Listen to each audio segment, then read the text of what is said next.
Good evening, everyone, and thank you for joining us at ManTalk, the very first ManTalk. I'm Peter Wingrove. I'm the CEO of SureMind, a mental health charity that works to ensure that people have early access, early intervention information about their mental health.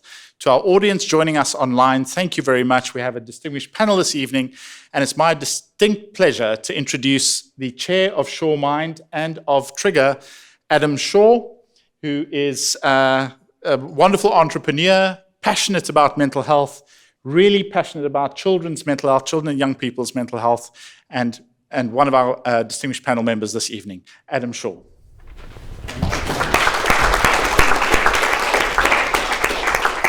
Thank you, guys. Thank you very much. First of all, it's amazing that we're actually all in this room talking about mental health, particularly men's mental health. It's inspiring to me. It's almost overwhelming to me because of the journey that I've been on personally.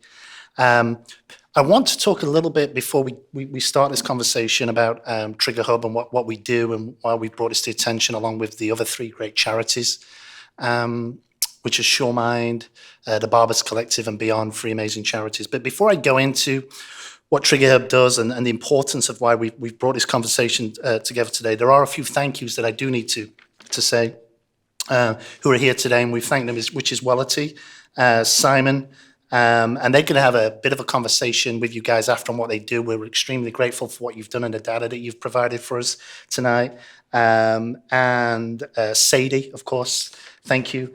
Alex Holmes, of course, the chap here sat right behind me, and I'm blocking him, but he'll be running this event this evening and asking the most important questions that they are. Blake Demick Production, of course, our production team, I'm sorry, I don't think it was spelt right, and Richard Harris, our photographer. So the reason we're all here today is these people, these very brave people on this stage today, all had the courage, the absolute courage to write their stories, their lived experiences. And this is the most important thing about this evening. For me, mental health, I've struggled with mental health issues all my life. OCD, I was trapped in a tortuous cycle of terrible OCD right from my earliest memories as a child. And that said, I was very lucky with OCD in a sense, and I always try and look at the positive and everything, in that it allowed me to actually be quite a good businessman. Well, I think a very good businessman, and it allowed me to have some form of success in business. There was, of course, a dark side to my OCD. When I try and explain OCD to my children and mental health issues, I try and explain it a little bit like the Jedi power, in that I was able to harness it for the good, for business. It really, really helped me.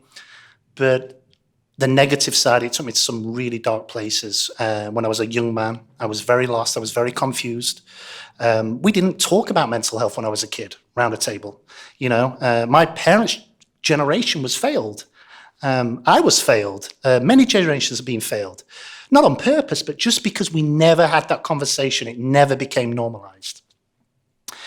So when I was in a fortunate position to sell my company a few years ago, I was in a place in my life where I needed to realize what I needed to do next. And I tried retiring for like 4 weeks, but I've got 6 kids, and all to the same wife, by the way. And I realized I had to do something else. I had a purpose. I'm not too spiritual, anything like that, but it was in my DNA to try and make a difference. And what I soon realized is that, you know, I had, of course, access to a doctor. I had medication and these things that help people with mental health. But the one thing that saved my life was I was able to find books out there on the internet. And some of these books weren't even that great quality, but they were good quality in terms of the information that they gave me. And here's what I mean by that. These were real people who had the courage and the bravery to open up about their mental health and tell me about their lived experience. And that was so powerful to me. Immediately, I was able to identify with their struggles. I realized I wasn't alone. I was able to look at the challenges that they face and how that replicated into my life. And it was these books, this Bible of information, that saved my life. And the panel we have here have all done that. They've all passed that experience onto us all. So we can learn, we can have better mental health, we can have better well-being. I wrote my book. I then decided to publish my book, but that wasn't good enough for me. I wanted to own my own publishing company. So I decided to launch a publishing company. And I remember when I took the advice, actually, from a friend of mine, when I'd made my money, and he said, well, put it into property, you'll be safe, that's it, you're sorted. And I said, well, I'm thinking about doing publishing. And his answer was, do you know the best way to lose money is to start a publishing company? You spend a lot of money to make a little money. But here's the point. That wasn't the motivating factor. The motivating factor for me was that something needed to be done. And TriggerHub, the platform that we have created, these books that we've curated, they've been ergonomically designed to help people through recovery.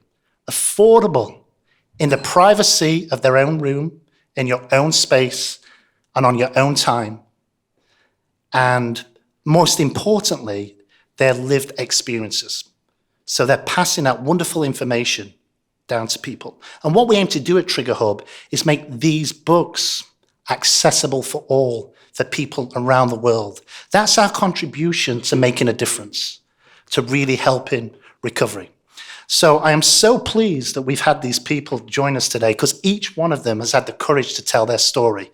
And that story along the way will help change someone's life. It will help save someone's life. And tonight, this is what this is really about. It's about opening up. It's about talking. And particularly for men, it's International Men's Day. We thought it was very relevant to do it today, because it's so important that men are finally opening up and talking so we can normalize this. So I just want to give you a brief introduction to our panel. We, of course, have Simon Thomas. I've asked him to sit. He's so handsome, I've asked to sit a bit away from him, so I'm not too close to him. Okay, you'll recognize Simon from Sky Sports and Blue Peter. We have Dr. Azakim, who's a friend of mine, but not only a friend of mine, a very, very clever man, one of the most clever, most intelligent men I know anyway. And we have Alex, who has really opened up the conversations, talking about myths with men and those sorts of mental health issues. And then we have James. James I'm going to get onto in a second, because he's a very dear friend of mine. Tom Chapman, who, by the way, has the Lion Barbers Collective charity as well, which does incredible things. I really encourage you to look at what they do. And a wonderful role model for mental health. Then a very good friend of mine, Jonny Benjamin, MBE, who you probably recognize, one of the most powerful stories that was out there, with a documentary called Stranger on a Bridge. And this is a chap who is the epitome of what resilience can do, and how passing back to the next generation and giving back, he is just an example to us all. He doesn't like me calling him this, but he is the superstar of mental health. And we're so pleased that he's here today. And then, of course, Hope Virgo. And I just had a quick conversation with Hope. She was one of the first authors that we published. I remember having a conversation. She came to our office. She must have wondered what she was walking into, because I had no idea about publishing. I just knew we wanted to do a publishing company. We wanted to tell powerful stories. And Hope's was one of the most powerful and inspiring stories. And within that book, I know how many people she's helped over the years, and we thank you for that. So before I pass you on to Alex to start, there are 4 people that are very special to me that I want to mention quickly, if that's okay.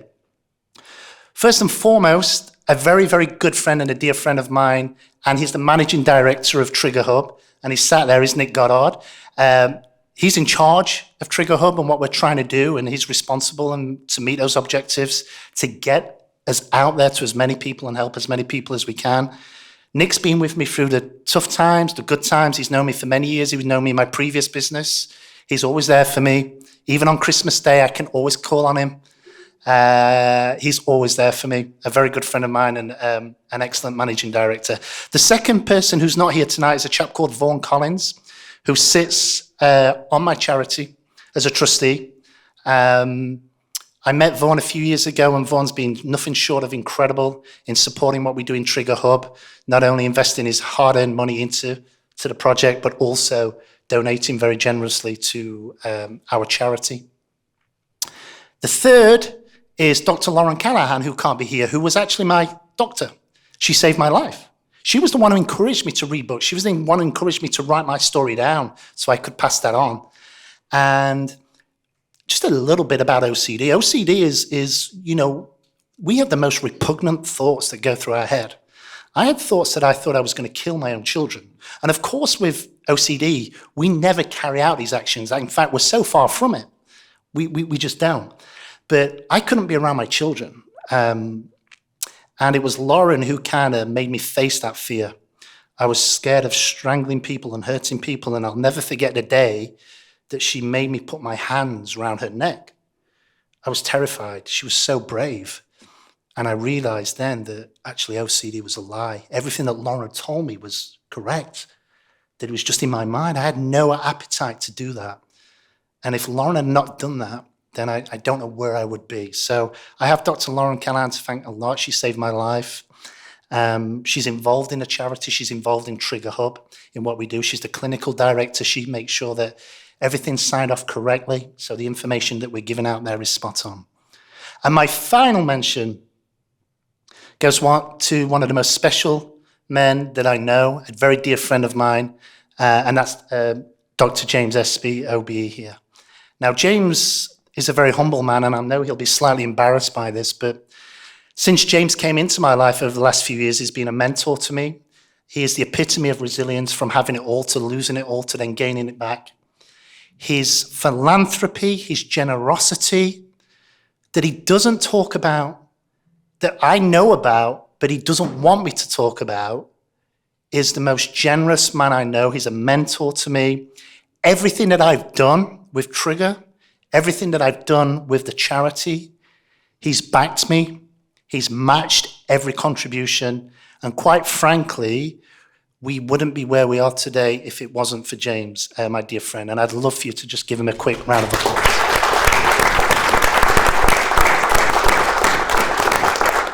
I'd like to introduce Wellity. Wellity is a partner of Shaw Minds in the Education Project. If you want to know more about education, I'm happy to talk at length about it. Its short version is our project to ensure that we address mental health in schools, the mental health of the next generation. Something that we all feel very passionate about at Shaw Mind is ensuring that the next generation has not failed like previous generations were in terms of their mental health. And we're proud to have Wellity as a partner, but they've conducted a very interesting mental health survey, and we'd like to hand over to them to share with us the results of that survey. Sadie and Simon from Wellity, thank you.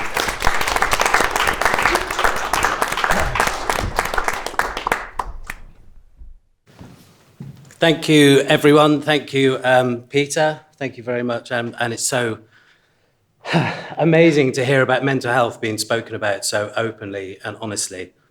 International Men's Day, and we wanted to know, what is it to be a man in 2021?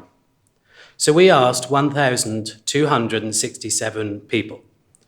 We asked 1,267 men what it is like to be a man in 2021. And these are our findings.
Thank you so much for watching.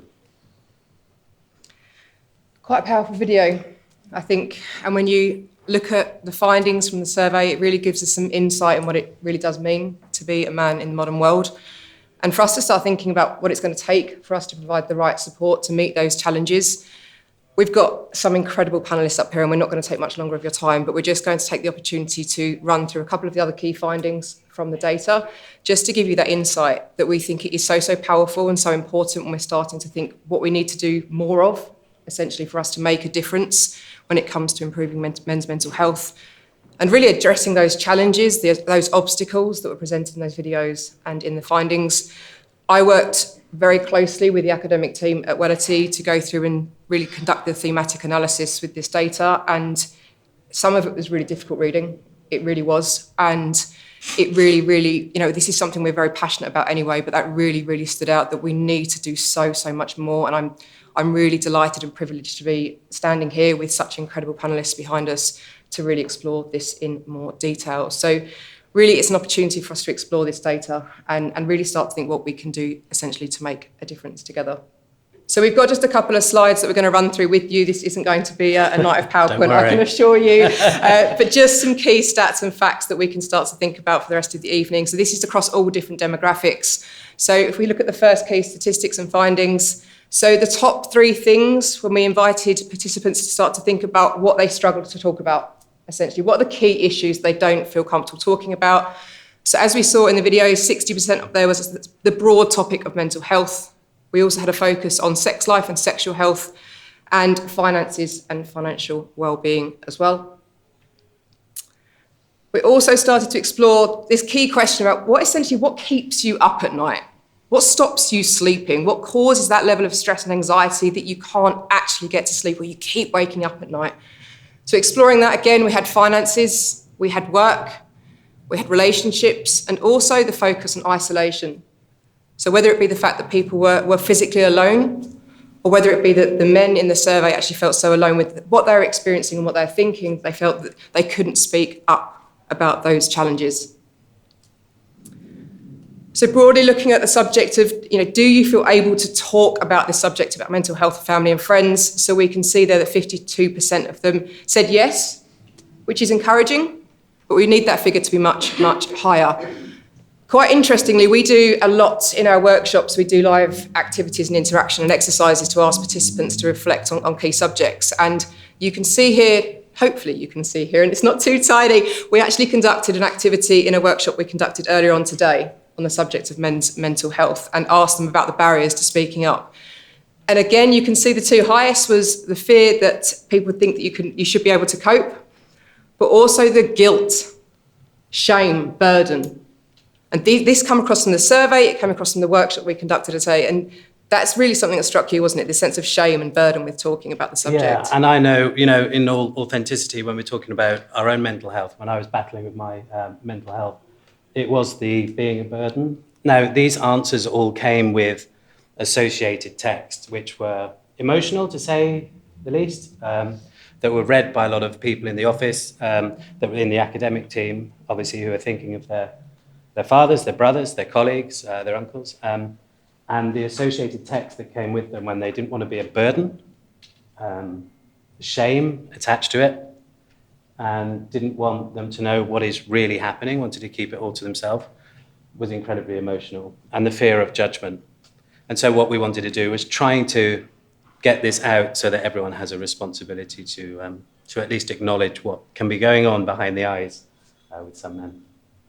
Absolutely, and these are direct quotes, the points on the slide, the points in the video, they're all direct quotes taken from the data as well. We also explored specifically the workplace and the working context and why people wouldn't want to necessarily talk as openly about their mental health to their colleagues, to the manager. And again, these are some of the barriers. Again, these are specific quotes that people referenced in relation to talking broadly around the subject of their mental health to those around them. And really what stops them, what creates those barriers. And when we're looking at creating interventions in the workplace to help create a culture where people can talk openly about the things that they're struggling with, we need to know what gets in the way. What are the barriers, essentially? And when we read through these, I'm not surprised, I'm saddened, But we really need to think about how we can overcome these and really, really make an impact and make a difference in the way that we tackle that.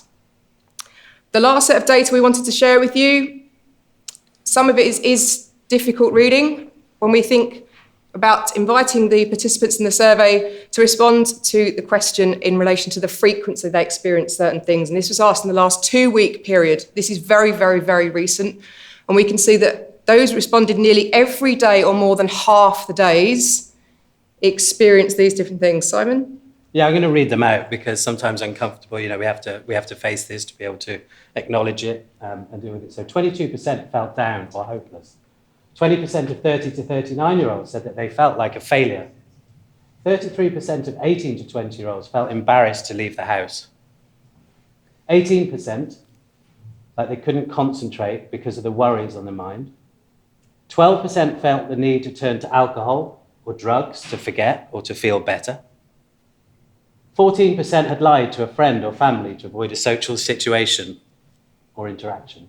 And 16% felt a failure or that they had let someone down. 10% felt embarrassed to leave the house because of how they look. 17% of 40 to 49-year-olds said that they feel like they would be better off dead.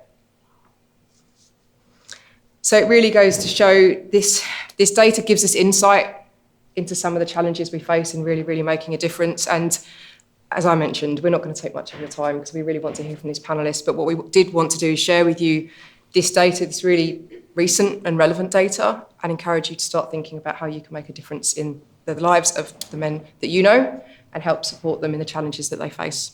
Yes, we absolutely admire what everyone's doing here this evening and the charity, and together we'll all make a difference. Thank you.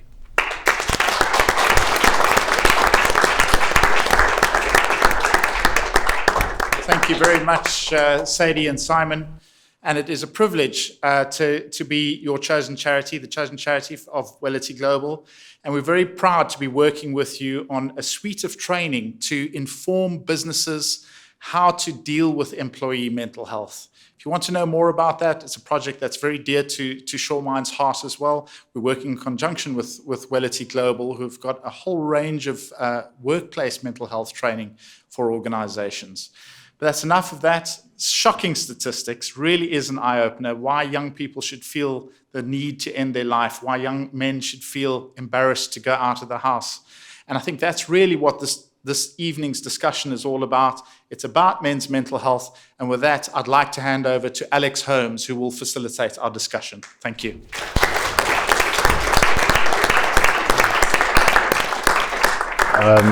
Thank you all for coming out tonight to join in this discussion about men's mental health and the first ManTalk with Trigger. And listening to all of those stats and those figures, I flashed back to when I was writing the book, Time to Talk, How Men Think About Love, Belonging and Connection. And I sat there and I wrote it throughout the pandemic. And I was having these conversations with these guys and on various different topics around self-compassion, self-doubt, vulnerability. And I was thinking, no one's going to connect with me on this. People are going to turn down my call. They're going to reject the email. They're not just going to ignore me. But the amount of people that were flooding in and wanting to share their story, I had to whittle it down to so few people, so that it wasn't a very confusing or convoluted kind of book. And it was just powerful to realize that we aren't alone in this. And sitting here and looking at this panel and seeing how so many of us are here and willing to talk about this, and then looking at the stats that Wellity, like Sam and Sadie brought up, it's so powerful and important that we have these conversations. So I want to say thank you for doing that, and it's a pleasure to be here on this panel with everybody that's here to talk about men's mental health. And the book that I wrote is centered around 6 men myths. There were around 50 that I wrote down. My editor said, no, you can't put all 50 in the book because it will just become some kind of compendium. So they made me whittle it down to 6. And the 6 myths are: real men don't doubt themselves. I had a conversation on my podcast that came out today. And one of the psychotherapists that we were speaking to, Nathaniel, okay, he said that there are these expectations that men have to encounter when they're in their family or when they're in society. And he said, you're usually the first call for all sorts of things security-wise, security-based. So if somebody breaks in, you're the first to go down. If there's a mouse that's dead, you're the first to go down. I'm scared of mice. My dad said to me, well, when you get your own house, you're gonna have to, get all the mice, and and I'm just like, I just don't want to have to do that. But these are the expectations that are put on us. And it just made me think about that when I was looking through the myths to bring today. So real men don't doubt themselves. Real men don't cry. Real men are fearless go-getters. Real men don't have any worries about their bodies. And I found that specifically untrue, especially when men reach middle life. Real men never fail, and real men are lone wolves. So, to crack on with the discussion, I wanted to ask each member of the panel, what do you think it means to be a man today in 2021? And let's start here. Simon. Well, I can only really speak from my own experience, but for me, the most important thing in terms of what I've kind of dealt with over the last 4 years is the most important thing for me in terms of being a man in 2021 and actually trying to change the narrative, that depressing, sad narrative we saw in those stats is that actually vulnerability is a powerhouse as a man. And actually as a woman as well, but for men we are so very, very bad at seeing vulnerability as powerful. We instead see it as a weakness. If you are brave enough to open up about a struggle at work, your immediate fear as a man is that this is going to be seen as weakness. This is going to be seen as someone who can't do their job properly. And I just wanted to tell this story very quickly. I know it's slightly off what you're saying, but it reminded me so much of a man I worked with on Blue Peter for many years. We used to do a summer trip. They called it the summer expedition, the Blue Peter expedition. Every summer we'd go out for 4 or 5 weeks. And it demanded people who could last the course, particularly the camera crews, because they were out every day. We'd get a day off every now and again. The camera crews didn't. And we had a guy called Will Gibson, who's an incredibly talented Australian cameraman, lived down in Melbourne. He wasn't with his wife anymore. He had a son called Jared, who he absolutely adored. And as I was looking at that and listening to the guys here, it reminded me of Will, because Will was just the best guy you could have on the trip. The life and soul of the party, strong both physically but also apparently mentally as well, and produced the most stunning films from his craft. And a couple of years after I'd left Blue Peters, it was about 2007, I'd been texting him for a couple of months, never heard anything back. I thought, that's unlike Will, he normally texts back fairly quick. Obviously there's the time difference. And then news came through that Will had thrown himself off the cliffs in Melbourne. This son that he adored in that moment wasn't enough, and Will took his life. And it became clear as the weeks went on and this was unpacked, is that Will was bipolar. But Will had never wanted to admit to being bipolar for fear that that work would dry up. The fear, as we saw in some of the things on the screens there, that if he's honest about being bipolar, we don't want this guy on our 6-week filming expedition because he's, at some point, this is all going to come to the fore and he can't do his job anymore. And I just thought, I wish Will, in all those times we sat in the bar, and actually I realised as we unpacked it, that's why Will spent so little time on these trips alone. We used to think, how does this guy do it? He's like the Duracell bunny. He'd be the last one to bed and the first one up. The amount of time he ever spent on his own was tiny. And at the time we just thought he's a party animal. But actually, Will feared being in his own company. And when he went back to Melbourne and had those little periods where there was no work, he went to some really dark places. And on that day in 2007, it led to him taking his own life. And I'd wished that he'd had, in all those chats I used to have with him, both on the phone and face-to-face in the bar, the vulnerability to say, Si, I struggle with this. And I'd like to think that I would have looked at him, knowing a lot less about mental health then than what I do now, and go, Will, that's okay. That is okay. So for me, being a man in 2021, in terms of how I manage myself when I'm struggling, is that I see vulnerability as a powerhouse, not a weakness.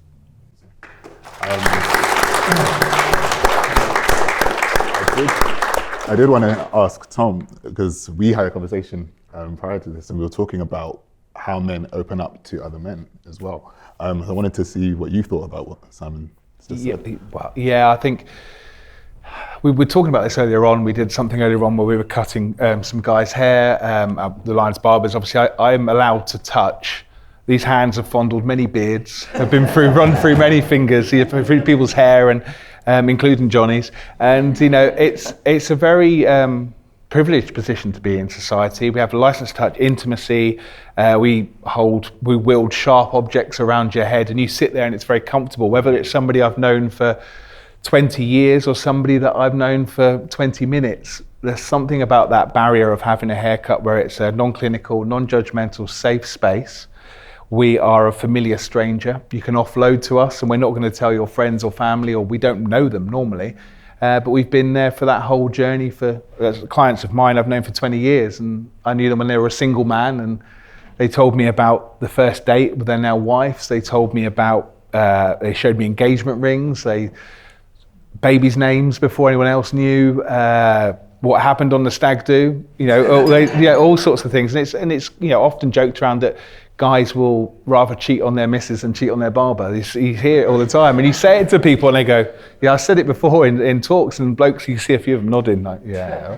But it's that relationship is so strong. But we're also there for the downs as well. I was there for the weddings and the proposals and the babies, but I was also there for the miscarriages, and I was there for the redundancies and the divorces and the funerals. And I think I've got quite a strange relationship with the men that I see in my life, because I hear everything about them. Men tell me so much, and I think it's such a powerful thing. And I think actually we were talking about this earlier on, what's it like to be a man in 2021, and I think everyone is so individual. We live in quite a open, accepting time, probably the most we've ever lived in, and I think it's amazing how much we are striving forward. And I think it's less about being a man, but about me being Tom and what I am, rather than feeling like I should be something that is passed down from generations. It isn't relevant, really. We all need to experience our own lives and experience our own feelings, and have men should be looking after each other rather than competing with each other all the time, and banter, which is basically bullying, and being scared to be on the other end of it, so you join in on it. We should all be building each other up rather than trying to compete with each other, because we'd be able to just do so much more. And this is a great example of that. By us all working together, we can get out an amazing message which can make a difference. If one person watches this and says that has that moment, then we've made a difference, haven't we? Yeah, for sure. And that whole leaving your barber situation, like I was in bondage this week, because I was like, I don't know whether I want to continue with my barber, and I was sitting there and I was anxious, and I was like, why am I anxious about this? And I went to sit down in the barber chair, I was like, I can't leave this bar, I can't leave this relationship that you built. This person has cut my hair for so long, has sat with me, has had conversations with me, and I can't just end that relationship. And when you build it all up with that kind of feeling of anxiety, and you're just thinking, why is it that we have that we hold such a connection to that?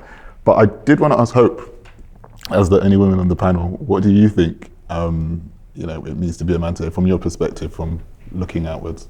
Yeah, I think for me it's about being able to just say anything without that fear of shame. I do think that, and we heard it in the stats as well, there is so much shame currently in society, and I think probably society implants a lot of that shame onto us through expectations, through all of the things we see on social media, all of these kind of modern societal pressures. And it's really, really heartbreaking, I think, the amount of men who cannot talk about actually what's going on for them for the fear of shame. Or you might have someone who's a recovering addict and they go out and maybe they have a drink and they shouldn't have, and then again they're sitting with all of that shame around what they've done and they feel weak and like a failure. Or a lot of the work that I do is particularly around eating disorders, and the amount of men who are currently struggling with eating disorders, and particularly over the last couple of years, this huge increase with men, I think aged 35 to 44, and a lot of that is wrapped up in shame and guilt, but they're just not reaching out for support because of the shame. So I think for me it's about being able to just speak with no shame about anything that's going on, even if it's the really minor things that maybe don't seem like a big deal to others. That's important, the shame. Dr. James Espey, what do you think? Well, I'm the geriatric here. I'll be 79 next May. So when I grew up, I'm a fourth generation African born in Zambia. My parents got divorced when I was 6. I was sent to boarding school 4 days and 4 nights away from home in Cape Town. Came home twice